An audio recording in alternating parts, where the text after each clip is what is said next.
10 ఏళ్ల పాటు కేసీఆర్ గారు పరిపాలన చేసిండయ్యా. ఆయన పరిపాలన చేస్తే నేను ఇది ఇస్తా అని చెప్తలేదు, అది ఇస్తా అని చెప్పలేదు, ఏది కూడా నేను ఇస్తా అని కూడా ఎవరిని ఆశ పెట్టలే. ఆయన మనుషుల యొక్క మనసులో ఏదైతే ఉందో అది మాత్రం కేసీఆర్ గారు నెరవేర్చి ఇచ్చారు. మనకు రైతుకి ఏం చేస్తే వాళ్ళు బాగుపడతారు, వలసపోకుండా ఎట్లా ఆపగలం అనే దానిపైన కేసీఆర్ గారు తనలో తాలే ఆలోచించుకొని ఆ యొక్క నీళ్లు తెప్పించుడు కానీ, కాళేశ్వరం కట్టుడు కానీ, లేకుంటే 24 గంటల కరెంట్ ఇచ్చుడు కానీ, భూగర్భ జలాలు పెంచుడు కానీ, గ్రీన్ రెవల్యూషన్ పెంచుడు కానీ, లేకుంటే బీడు బారిన చెలికలు కాస్త పొలాలుగా మారడం కావచ్చు, ఇవన్నిటినీ కేసీఆర్ గారు అడగకముందే చేసిండు. దానివల్ల తెలంగాణ తన కాళ్ళ మీద తాను నిలబడింది. ఇది వలస ప్రాంతం, ఇది ఆత్మహత్యల గడ్డ అని పేరు పొందిన ఈ తెలంగాణ సగర్వంగా తలెత్తుకున్నది. 10 రాష్ట్రాలకు, 29 రాష్ట్రాలకు, 28 రాష్ట్రాలకు ఒక కీర్తిగా, ఒక ఆదర్శంగా తెలంగాణ రాష్ట్రం నిలబడింది. అన్నికరం చేసిండు కేసీఆర్. ఒక లెక్కని చెప్పాలంటే ఈరోజు నేను మీ ముందు నిలబడి మాట్లాడుతున్నా అంటే అది కూడా గల కారణం కేసీఆర్ గారి యొక్క చలువ మాత్రమే. ఎందుకంటే ఆయన అభివృద్ధి చేసిండు. ఈరోజు ఎంతో మందికి జీవనోపాధిని కల్పించిండు. అందులోనూ ఇట్లాంటి ఛానల్ ఎన్నో ఎస్టాబ్లిష్ అయినాయి. ఎందుకైనాయి?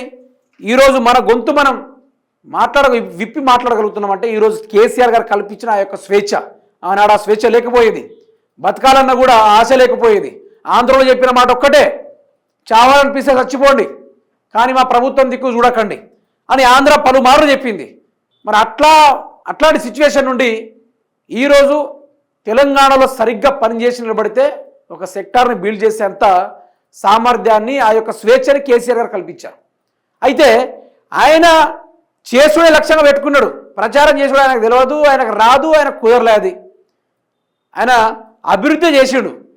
ఒకప్పుడు నీళ్లు తాగుదామంటే ఎడారి ప్రాంతాల లెక్క ఉండే తెలంగాణ ఇప్పుడు ఎక్కడ చూసినా కూడా పుష్కలమైన నీళ్లు, ఓ 2 మీటర్ల లోతు తవ్వినా కూడా నీళ్ళే.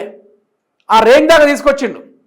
అయితే ఇప్పుడు మన కాంగ్రెస్ ప్రభుత్వం మాట్లాడిన 6 గ్యారెంటీలు, ఆ 6 గ్యారెంటీలు ఎక్కడో మడిచి పెట్టుకోమని చెప్తా ఉంది. ఒకసారి అది వినండి. ఇంటికి తీసుకొని వచ్చి మీ ఇంట్లో వివరాలు రాసుకొని ఈ కార్డు మీ ఇంట్లో ఇచ్చి రావడం జరుగుతుంది. ప్రతి ఇంటికి ప్రతి కాంగ్రెస్ కార్యకర్త వచ్చి ఈ కార్డు ఇస్తాడు.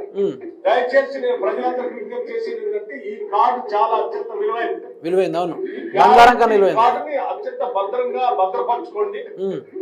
3 నెలలు జాగ్రత్తగా దీన్ని కాపాడుకోండి.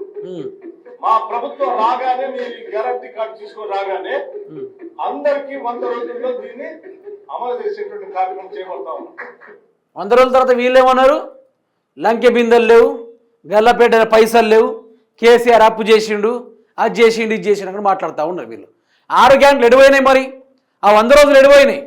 సరే 6 గ్యారెంటీలు ఇచ్చినా కూడా తెలంగాణ రాష్ట్ర ప్రజలు బాగుపడేటోళ్ళు కదా.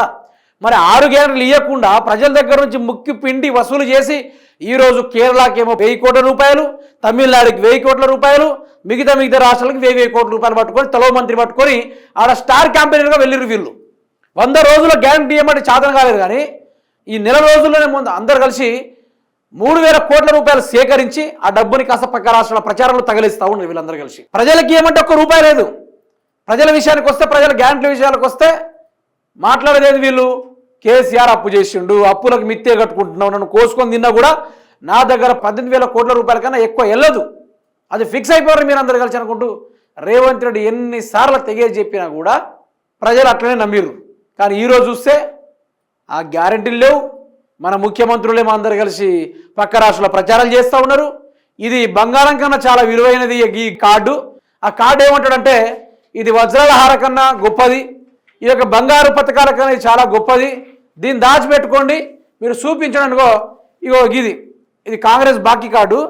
కాంగ్రెస్ ఇట్లాంటి ఒక మేనిఫెస్టో ఉండేది ఒకటి, పనికిరానిది ఒకటి. అందుకనే దీన్ని బీఆర్ఎస్ వాళ్ళు కొత్తగా రీక్రియేట్ చేసి కాంగ్రెస్ బాకీ కార్డు అని పెట్టారు.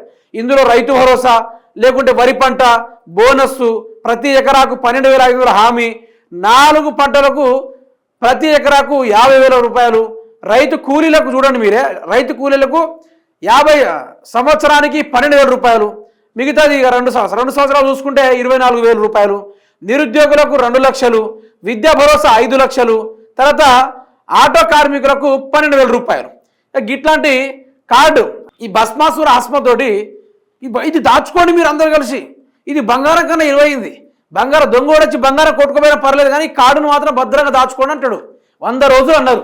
100 రోజులు బాయ్, సంవత్సరం పోయింది, 365 రోజులు పోయింది, ఇప్పుడు మళ్ళీ ఇంకో 365 పోయి మళ్ళీ ఇంకో 365 తిరుగుతూ ఉన్నాం. అంటే దగ్గర 3 సంవత్సరాల దగ్గరకు వచ్చేసినాం. అయినా కూడా 100 రోజులు వాళ్ళకి సోయి రాలే, వాళ్ళకి ఇంకా 100 రోజుల ముచ్చేది రాలేదు. ఇంకా దీన్ని మడిసి పెట్టుకోండి అంటాడు. ఈ 6 గ్యారెంటీలను మీరు మడిసి పెట్టుకోండి అంటాడు. మరి ఆడ మడిచి పెట్టుకోవాలి దీన్ని? ఇప్పుడు దీన్ని లామినేషన్ చేయించుకొని ఒక్కొక్కరి ఇంట్లో దాచిపెట్టుకున్నాడు దీన్ని. ఈ కార్డులతో ఏమైనా ఏటీఎం లేక గీగుదాం అంటే పైసలు వస్తాయని చాలామంది తెలియని వాళ్ళు అట్లే దాచిపెట్టుకున్నారు దీన్ని. ఏం లాభం ఈరోజు? సో ప్రజలందరూ ఇక్కడ నుంచి చైతన్యవంతం కావాలి. ఆ డబ్బులు ఎగ్గొడితే ఏదో అనుకుందాం, కానీ ఆ డబ్బులు తీసుకెళ్ళి మొత్తం పక్క రాష్ట్రాలు తాకడ పెడతాం కదా, వేరే దేశాలపై జల్సాలు చేస్తారు కదా వీళ్ళందరూ కలిసి. సో మనకు కావాల్సింది అది, మ్యాండేటరీగా తెలంగాణ సొమ్మును ఎవరికి పెడుతున్నావు అనేది ఒకటి క్లారిటీ రావాలి. తెలంగాణ సొమ్మును ఏడ దోచి పెడుతున్నావు అనేది క్లారిటీ రావాలి.